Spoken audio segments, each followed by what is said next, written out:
Hello everybody, Zelrinth here, and it has been announced that Macchiato will be the next unit coming to Girls Frontline 2. This was actually one unit that I was predicting that it could potentially be, because she would pair extremely well with Suomi, making it incentivize people to pull because they already got Suomi, because pretty much everybody is pulled for her at the start. And so it could be a potential way for them to get some money out of people, as they may have thrown everything they had at Suomi. Before we get into looking at her kit, because I want to go in depth, this kind of look at her kit, because my last video just kind of grazed upon it, and just like to bring up that I'm just about to hit that 1,000 subscriber limit. So if you do like my content, if you could like, comment, subscribe, it really has helped. And I'm just about to pass it with only about 10 more to go. But now let's go ahead and take a look at her kit here. Now, Makiatto is going to be the main ice DPS of the ice team currently. She's extremely good, and with the right setup can be just as good as Jeonju when it comes to the single target DPS. And yes, I believe I'm actually saying her name correctly now. I've heard other people refer to her as that way, so hopefully I don't make that mistake like I had in my previous video discussing her. But let's go ahead and take a look at her pros and cons here that they initially have on the spreadsheet. The first thing they say is one of the best DPS post-buff. Now, the big thing is post-buff is relating to what you're seeing on a lot of new units coming out. Jeonju has this. A lot of the standard units are getting these, and this is kind of a way to bring them up to par with new units as they're coming out, which is really nice because it's making it so new units can kind of compete if there is any of that power creep. And so with her, there's just this new expansion key that you have down here that increases crit damage for ambush, which is basically her Overwatch / support attack ability by 30%. And then absolute mental defense, one of her skills. When it is used, gain extra command and refunds her skill points consumed by the attack used with said extra command. When performing a support attack, if the target isn't boss enemy, applies sweetness overload on the target before attacking for 2 turns. So this is going to be massive when we get it in the future, because I do not believe we'll be getting this right off the bat, but she's going to be good for what we are going to be dealing with now. And then once the power creep starts to set in with the other new units as they come out, we'll eventually get this to kind of improve her capabilities. But for now, let's go ahead and take a look at her kit here. And so first thing we want to look at is her passive here. And so her passive has it where she starts with a crit rate of 40%. So she already starts with a nice amount of crit right off the bat. It does decrease her crit damage by 10%, but there's a lot of ways that you actually increase it throughout. So that's just not really that much of a problem here, as well as the fact that you'll be able to stockpile a lot of crit damage on her gear since she already starts with an innately high crit rate. And so at the start of the turn, if HP is above 80%, and this is something I've seen, I think you see with most of the ice units, is they have an HP above 80% requirement. That's not really an issue because one of the main units, Suomi, is giving them shields, so it's preventing them from taking HP damage. One negative of this is another great unit that just came out. It's a healer. Is Springfield, who is a very, very good healer and is at the same level of Suomi in terms of sustain. But her whole kit revolves around healing and overhealing, meaning she'll basically double the effective HP of your teammates. But what makes that bad for like the ice teams with these kind of conditions is just because you double their HP, if they go under 80%, this is now no longer eligible. So Suomi is going to be their key, and you're not really going to probably see any improvement in the future for them, because Cinerusi, who's the fire one, doesn't really provide much to them as well, because she's all about healing and Springfield's all about healing. So Suomi is going to be the sustain you're going to want with this group. Plus she's also ice, and if you have her weapon, she adds frost, extra frost damage to them as well. Now, continuing with it, when they're above 80%, she gains insight and a steady movement. These are 2 great buffs that I think most of us already know. With if you have Mosin Nagant or you have Nemesis, this is basically where it gives them that additional range with ultimate. So steady movement, if we take a look at what that is up top here, that one increases movement speed by 1 tile, so it gives her more movement. The holder is immune to enemy displacement effects, and it cannot be spelled, so she's not going to be able to be displaced through their movement, altering, and good movement. So that's going to be really good and key for putting her in the right positions to do her damage. And then after that, and when attacking enemies with solidification, she can ignore forced ability. increases damage by 20%. If they have chill, attacks ignore 6 abilities and increases damage by 30%. You can't stack those, so you're just going to take the better of the two, which is going to be if they're chilled, you're going to bypass 6 stability, which is going to be great because you don't have to actually break them to get the damage. You just got to get them below 6. And we already know we can get both of those when we use Suomi and her ultimate, as well as when you see the other ice units, they could put ice on the ground as well as her. So we can usually keep solidification, at least solidification on the enemies. And then if they sit in that ice for long enough, you'll get them to be under chill. So when we take a look now at her skills, the first one we want to look at is we have her basic. Now this one's just like everyone else's, 80%, 9 tile radius. She is a sniper, so she at least has that extra range, but there's nothing crazy with that. The big one is cold precision shot. And this is basically what can make her do the damage on single targets, kind of the same level as Jeonju, because you have this alongside with her ability to do her Overwatch capabilities. And so this one is selects an enemy target within a 9 tile radius and deals ice damage equivalent to 160% attack to it, and then increases crit damage of this attack by 30%. For each damage instance dealt, gain 1 stack of winning belief. And then when you take a look at that buff here, increases attack by 10%. This can stack up to 3 times. 1 stack is consumed for each command used other than using cold precision shot. This effect cannot be dispelled. And so the big thing on that is you don't have a cooldown in this one. So if you can use this multiple times a row and stack that before going into one of her other skills so you can get that bigger buff. Now, the big thing on this one and what makes her really good, and this is why you'll see a lot of people say you might want to go for her first dupe V1, is it converts the skill down here. And it says this skill will no longer increase crit damage, but now it does 2 instances of damage. And so you notice this, it's going to give 2 stacks of winning belief when you do that. So now you can actually keep this at 3 stacks fairly easily just by alternating the skill. So you do 2 instances of damage equal 100%, and the first damage instance crits. So if that first damage instance crits, the crit rate and crit damage of the second damage instance is increased by 100% and 80%. So you're going to do a significant amount more crit damage on the second attack, and it's guaranteed to crit. And so a nice thing that you can do in this game that I'm going to be testing, because I haven't really verified this, but I have heard that you can, the term being like crit fishing, which is if you go and do an attack, so you run this attack and then it does not crit, you can just rewind back the turn because you have those 3 rewinds. And if you're paying for that $1.99, you actually get 9. You can rewind the attack and then just do something slightly different. Maybe move her to a different tile, do something slightly different, and then do the attack again. And it basically gives you a new RNG. So then you can try and fish for a crit by just doing something slightly different. Kind of, you see this a lot with a lot of tactical games where you're able to rewind your turn and try again.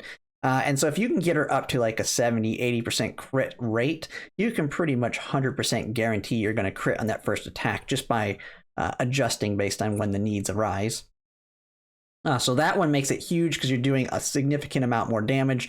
And it is what is going to bring her single target damage up to the level of Jeonju at a maxed out Jeonju with all of the main setup that she'll have in the future. And then kind of continuing with that, you have her fixed key 1 here, cold precision shot. If this skill kills an enemy, increases contamination gauge or her skill points by 1 point.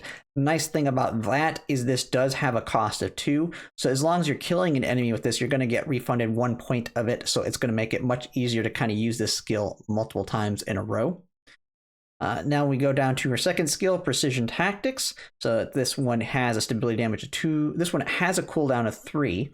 But this one, you select an enemy target with a 9 tile radius and deals physical damage equivalent to 130% attack to it. Increases your skill points by 4, and then gains 2 layers of conventional strategy. And so conventional strategy up here is... where is it on here? Decreases AoE damage received by 25%. 1 layer is consumed for each instance of AoE damage received. This effect can be stacked up to 3 layers and is considered as a buff. So just a nice little tankiness for AoEs. But the big thing on this one is you're doing an attack and then you're getting 4 points of your skill points, which you need 2 of to use cold precision shot. So right there, you can just lead right into that on the next turns while you're waiting this one to come off cooldown. So nice little skill there. And if you decide to go for 4 dupes, which I would advise not to, it's really, if you're going to go for dupes on her, you're just, the first one's like the main one that really amps her up. Just gains 2 layers of emergency strategy instead. That's nothing too crazy.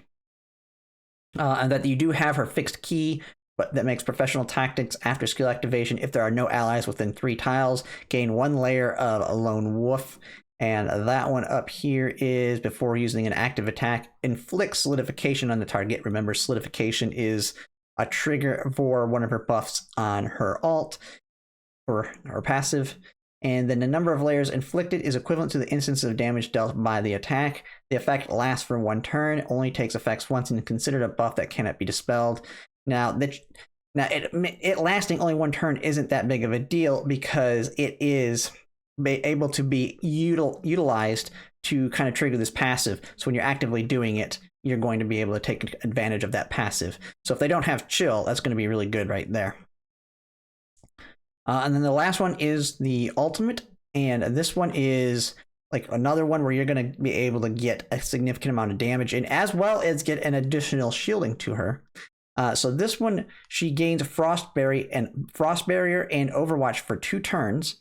And so Overwatch is just like you have it on Graza. It's where with the enemies use a certain action. And this one, in this case, if the enemies attempt to attack a teammate, she will counter them before they get their attack off.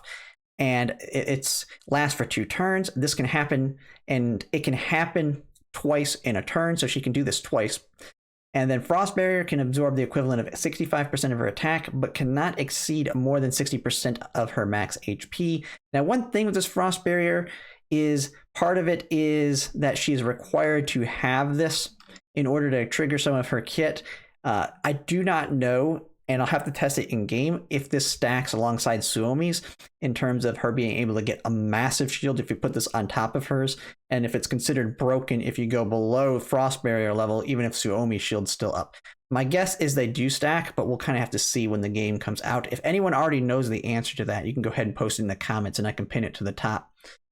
But that is really good in your kit because that Overwatch is going to be really nice. And right now, while we're limited on the units we have available, this actually might be a good unit to play with Zhonju, because this is a way to trigger 2 of Zhonju's attacks or support attacks outside of the allies' turn. So when the enemies are attacking, this can be 2 attacks not only from Macchiato, but 2 attacks from Zhonju as well against the enemy. So it's going to be really nice. And I plan to actually, when I get her, pair her with Zhonju for the time being until we start getting the entire ice team together.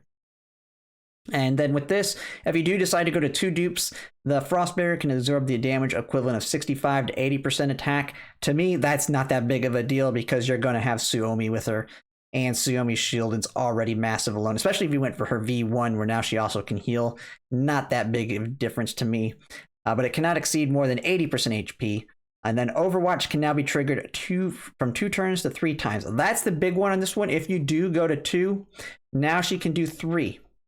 And then if you go all the way to 6, it's got this other point up here where you can get more contamination gauge or their skill points. And so now it's going to be a lot easier to just keep spamming, especially that cold shot that does a lot of damage. But then it gets even more bonkers because now it takes her Overwatch up to 4 times per turn. And that is absolutely broken because these are going to be triggered on enemy's turn. And this is something you could pair alongside like Zhonju, and then she can do her 4 against them. And if you actually got, and now I'm not saying to go for this, I mean, everybody's going to have really good 6th dupes. But what makes this really good in this case is that you could have an ice fire team I see in the future where you have her V6, you have Zhonju V6, and then maybe you have someone like Sharkry, and then you have like Vector, which then increases Zhonju's, it increases it so Zhonju can do 6 attacks in a turn. And then so she can do 4 outside her turn, and that can be an easy way to actually trigger 6 of Zhonju's attacks. 2 of them when they're attacking on their normal turn, and then 4 of them outside the turn when the enemy's trying to attack. But like I said, it's not going to be worth it to get 6 dupes. There's a lot of other great units you can get in this game, and you're going to want to get a more wide account, especially initially, before you really want to look at a unit that you may want to max out down the line. And they do have reruns quite frequently on certain units, so don't be afraid if you just go to get V0 or V1 and you want to get further ones. Just wait to her rerun after you start getting your count build up. That's not going to be that hard. And then we've already talked about this expansion key here, so there's really nothing to go on there. And then the last thing is we can look at the remaining parts of it on her keys down here at the bottom. We've covered a couple of them that they've mentioned, but let's just go through every single one of them. And so the fixed key 1, this is the one that increases that cold precision shot. If it kills an enemy, gives them 2 points. The fixed key 2, at the start of battle, increases the skill points by 3. Fixed key 3, professional tactics on that one. After skill activation, if there's no allies, that gives her the lone wolf. Fixed key 4 is if lone wolf, territory, cold precision knot, or professional tactics is used while being on an ice type tile, which is going to be fairly easy with Suomi. Cleanses all ice type debuffs for self and gains 3 tiles of extra movement. So now she can move a lot more with that one. And then fixed key 5, at the start of battle, inflicts cold-blooded instinct on an enemy at the highest HP. This one's going to be great for boss battles. Fixed key 6, at the start of battle, increases attack by 10% that last till HP drops below 100% for the first time. This one with Suomi is going to generally be fairly easy to keep up. This one may be situational. There may be boss that does massive AoE damage, and then you're not going to be able to maintain that 100% guaranteed.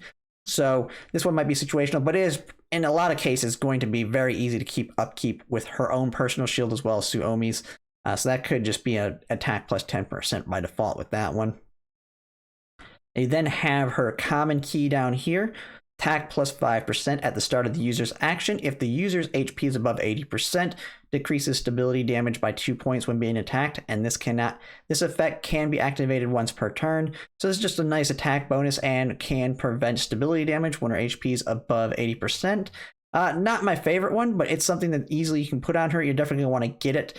You could always put it on another unit as well, but it's going to work quite well because keeping HP above 80% is going to be fairly easy on a Suomi team. And then when you kind of look at the other common keys you're going to want, she is a sniper. She takes advantage of insight, so it's probably quite obvious, but the two that I would go for if you have access would be Mosin Nagant, because she has a good sniper key, as well as Nemesis having a good common key. You get both of those two with this one, and she's going to be sitting pretty on her common keys. And then last, we can take a look up here at her weapon. And so her weapon up here is her main best weapon, and her weapon that's going to be on a banner is the Bitter Candy. This one has attacks, ignore 10% defense. And then if the enemy has ice type debuffs, additionally ignore 10 defense. And so it's going to be very easy with ice units that have ice type debuffs on them. So this one actually can be good on a lot of other teams, especially if you're going to be using like someone like Suomi on that team. So maybe Mosin Nagant could take advantage of something like this, because you're going to have ice type debuffs on them fairly easily as long as you have an ice unit in the team, even if you don't bring her Macchiato in that team. And then down here, increases ice type damage dealt by 10%. So this is going to be the one part, if you put it on someone else, that you're not going to be able to easily trigger, because if they don't do ice damage themselves, you're not going to get that extra 10% damage. And if you go all the way to 5 dupes for some reason, you're not going to get that 20%. But this is going to be great on her. And then on this other part, for every 4 instances of damage dealt outside of one's turn, increases damage dealt by the next active attack by 10, 12, 14, all the way up to 20% there. And then imprint skill increases damage dealt towards Perotus units by 2.5%. If the target has chill, it's another 2.5% there. Now on the second one, outside of the unit's attack, so anyone that has support type attacks could take advantage of this. One of them being like Mosin Nagant can take advantage of this, as well as I believe Nemesis could even take advantage of this. So this is a good all-around weapon. The only thing you really lose out on is those ice parts if you don't have someone doing ice damage.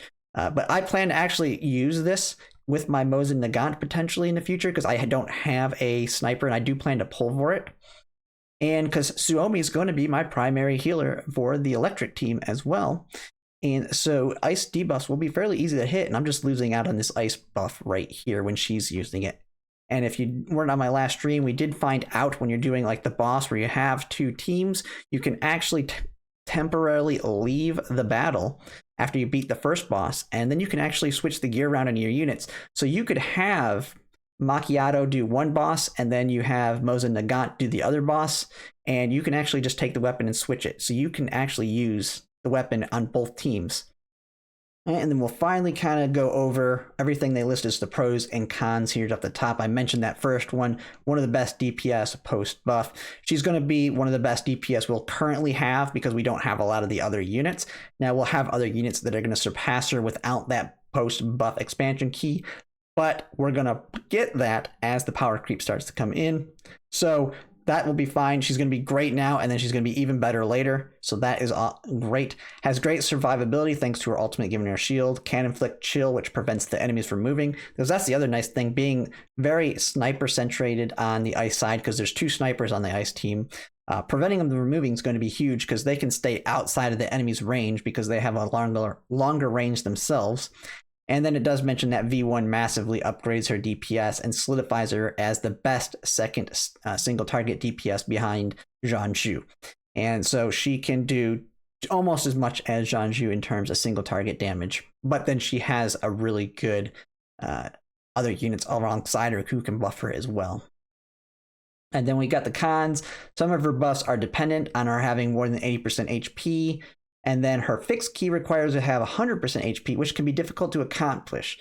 Fortunately, she's a sniper, which stays out of the enemy's range. You have that, plus you have her own shield, and you have Suomi's shield. Massive. I mean, just keep the shields up and stay away from the enemies as much as you can. I don't see that being much of a problem, but we'll kind of have to see when we get to the more difficult content.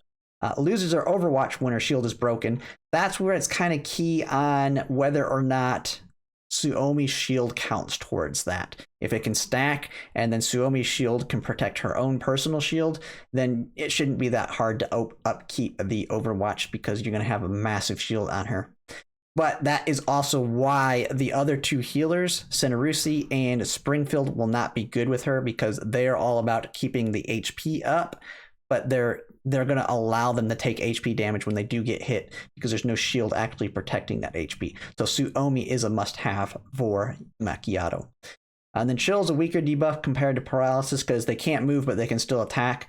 While Paralysis, they can't attack, but they can still move. I like keeping them rooted in place. It's nice to be able to control the field. It can get yourself in situations where maybe you can knock them off the map as well as other things. So you just play around the debuff. I wouldn't say Paralysis is nice because it can completely prevent damage. But there may be cases where Chill's nice because you're countering the enemy attacking, because that's what Overwatch does. You counter when the enemy attacks. If they have Paralysis, they can't attack, and thus you can't counter it. So it's just all dependent on what the battle is, and it's not too much of a con there. And that is it. That is Macchiato, a great unit. I'm absolutely pulling for her, and I am going to be going for her V1. Now, I'd say advice-wise for a majority of people, especially free-to-play, especially if you've already pulled Suomi and Suomi's V1, I would just skip her V1 for now. And then wait until later when she gets her upgraded buff, which is when she'll also rerun. That's when you can probably go over her V1, because then you might start having your teams forming at that point. You'll have been able to pull in a couple others, because the big thing we're going to have coming up at some point, hopefully, I'm hoping on the next banner after Macchiato, is the next healer, and I'm hoping it's going to be either Senarusi or Springfield. We don't know what the order they're going to do, but if that next person is a sustain, it's going to be absolutely massive, because if you haven't tried any of the boss battles yet where you have to have the 2 teams, it is really hard with the SR healers to keep your team alive, and only going to get harder when you do the top level bosses that require 2 teams that are going to be even when you're maxed out. So I wouldn't go blowing through all of your pulls yet unless you're going to be a decent amount spender trying to get that V1. Definitely wouldn't go past V1 at this point for the low spenders. But yeah, that's pretty much it. If you like my content, if you could like, comment, subscribe, it really helps. And thanks for watching.